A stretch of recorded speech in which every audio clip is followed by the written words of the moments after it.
10 വർഷം മുമ്പുള്ള കേരളമാണോ ഇപ്പോൾ ഉള്ളത്? ഏത് മേഖലയെടുത്ത് പരിശോധിച്ചാലും വികസനത്തിന്റെ വെള്ളിവെളിച്ചം കാണാത്തൊരു മേഖല നിങ്ങൾക്ക് ചൂണ്ടിക്കാണിക്കാൻ കഴിയുമോ? ഇടതുപക്ഷ ജനാധിപത്യ മുന്നണി അധികാരത്തിൽ വരുമ്പോ UDFന്റെ ഗവൺമെന്റ് ഉപേക്ഷിച്ചു പോയ പല പദ്ധതികളും ഏറ്റെടുത്ത് നടപ്പിലാക്കാൻ നമ്മുടെ ഗവൺമെന്റിന് സാധിച്ചു. ഗെയിൽ പദ്ധതി ഒരിക്കലും നടക്കില്ല എന്ന് കരുതി ഉമ്മൻചാണ്ടി ഉപേക്ഷിച്ചു പോയതാണ്. ഗെയിൽ പദ്ധതിയിലൂടെ ഗ്യാസിന്റെ വില 35% കുറച്ചു കൊണ്ടുവരുവാൻ, ഉപഭോക്താക്കൾക്ക് ലാഭമുണ്ടാക്കാൻ ഇടതുപക്ഷ ജനാധിപത്യ മുന്നണിയുടെ ഗവൺമെന്റ് കഴിച്ചിരിക്കുന്നു. ചെറിയ കാര്യമൊന്നല്ല, 35% വിലക്കുറവിലാണ് ഗെയിൽ പദ്ധതിയിലൂടെ ഗ്യാസ് നിങ്ങളുടെ വീടുകളിലെത്തുന്നത്. അത് മാത്രമാണോ? നാഷണൽ ഹൈവേ ഒരുപാട് ചർച്ചകളൊക്കെ നടത്തി ഗവൺമെന്റിന് ഇച്ഛാശക്തി ഇല്ലാത്തതുകൊണ്ട് അത് നടപ്പിലാക്കാൻ കഴിയാത്ത പദ്ധതിയാണെന്ന് പറഞ്ഞുകൊണ്ട് ചുരുട്ടിക്കൂട്ടി വെച്ചു. നമ്മുടെ ഗവൺമെന്റ് വന്നപ്പോ ദേശീയ പാതാ വികസനം അനിവാര്യമാണെന്നുള്ള ബോധ്യത്തോടുകൂടി തന്നെ കേന്ദ്ര ഗവൺമെന്റിനെ സമീപിച്ചു. ഉമ്മൻചാണ്ടിയുടെ കാലത്ത് ദേശീയപാത വികസനത്തിന് വേണ്ടി തീരുമാനമെടുത്ത് അംഗീകാരം ലഭിച്ചിരുന്നുവെങ്കിൽ കേരളം അന്ന്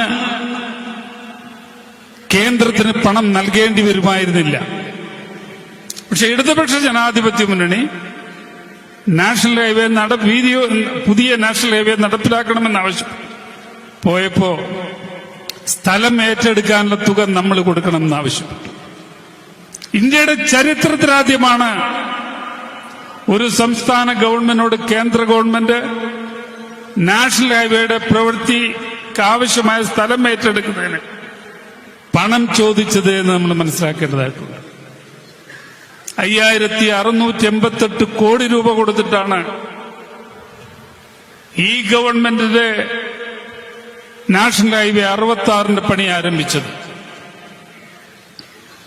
ഒരു തടസ്സവുമില്ലാതെ മഞ്ചേശ്വരത്ത് നിന്ന് തിരുവനന്തപുരത്തേക്ക് പോകുന്ന നാഷണൽ ഹൈവേയുടെ പ്രവർത്തനം ഏറെക്കുറെ പൂർത്തിയായി വരികയാണ്. ഞങ്ങൾ മഞ്ചേശ്വരത്തെ ഉദ്ഘാടനം കഴിഞ്ഞ നാഷണൽ ഹൈവേ വഴിയാണ് വന്നത്. പക്ഷെ 36 കിലോമീറ്ററോളം പൂർത്തിയായി കഴിഞ്ഞതാണ്. ഒരാളെങ്കിൽ സർവീസ് സൊസൈറ്റിയാണ് അതിന്റെ പ്രവൃത്തി ഏറ്റെടുത്തത്. എത്ര മനോഹരമായ കാഴ്ചയാണ് അതിലൂടെ വരുമ്പോൾ കാണാൻ കഴിയുന്നത്. ഒരുപക്ഷെ ഏറ്റവും കൂടുതൽ ടൂറിസ്റ്റുകളെ ആകർഷിക്കുന്ന കേരളത്തിന് നാഷണൽ ഹൈവേയും ഒരു വലിയ അനുഭവമായി മാറുകയാണ്. അവിസ്മരണീയമായ കാഴ്ചകളാണ് നാഷണൽ ഹൈവേയിലൂടെ വരുമ്പോൾ നമുക്ക് കാണാൻ കഴിയുന്നത്. അത് യാഥാർത്ഥ്യമാക്കാൻ ഇടതുപക്ഷ ജനാധിപത്യ മുന്നണിയുടെ ഗവൺമെന്റിന് കഴിഞ്ഞിരുന്നു. നമ്മുടെ വിദ്യാഭ്യാസ സ്ഥാപനങ്ങൾ, എയ്ഡഡ് മേഖലയിലെ വിദ്യാഭ്യാസ സ്ഥാപനങ്ങൾ അടച്ചുപൂട്ടുന്ന സ്ഥിതിയിലായിരുന്നു UDF ഗവൺമെന്റ് കാലത്ത്.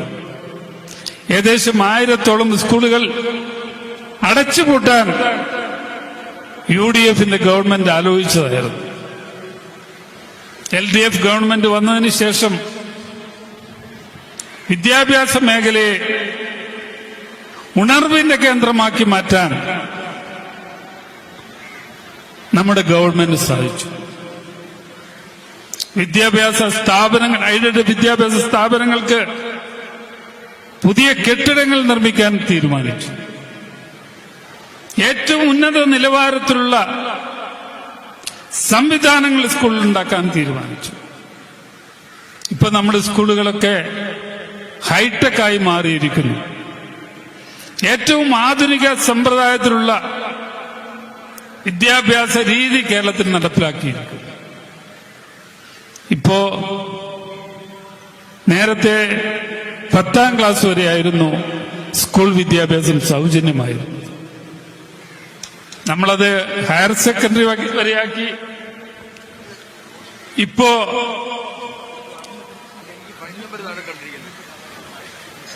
ഡിഗ്രി വിദ്യാഭ്യാസവും സൗജന്യമാക്കാൻ ഗവൺമെന്റ് തീരുമാനിച്ചിരിക്കുന്നു.